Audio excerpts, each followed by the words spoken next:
बलंगा पीड़ितांक आशु आरोग्य कामना करी श्रीमंदिर सिंहद्वार सम्मुखरे दीपदान करा जायछि।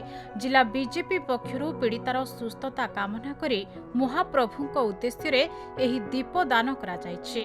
प्राय 70% रु अधिक शरीर जଳି जाई जीवन मरण सह संघर्ष करुथबा पीड़िता तुरंत आरोग्य लाभ करी घर को फेरंतु एही उद्देश्य सिंहद्वार सम्मुखरे एही प्रदीप प्रज्वलन करा जायथिबा जणा पड़िछि।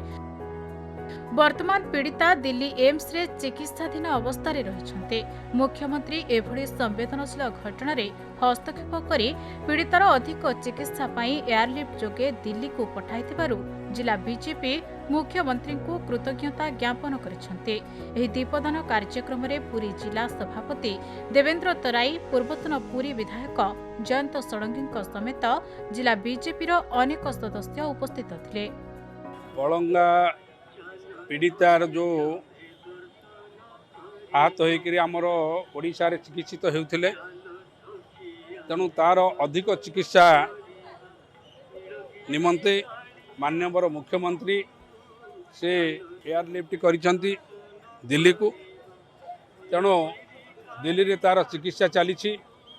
तेणु सेथिपाई पूरी जिला भारतीय जनता पार्टी तरफरु प्रभु जगन्नाथ निकट में दीपदान कलु एवं ठाकुर को प्रार्थना कलु पीड़िता तुरंत आरोग्य लाभ करी ता घर को फेरु एवं एठी मध्य माननीय मुख्यमंत्री ओडिशा तांको मध्य आज कृतज्ञता ज्ञापन करुछु जे जहा हो पीड़ितार चिकित्सा एठी हेबो बोली डाक्तर मध्य आशा करथिले मध्य और अधिक चिकित्सा पाई ताको एयरलिफ्ट करी दिल्ली को पठेइथबारु आमे पूरी जिला भारतीय जनता पार्टी तरफ माननीय मुख्यमंत्री को कृतज्ञता ज्ञापन करुछु। पुरीरो अंशुमान जेना को रिपोर्ट, खबर ओडिशा।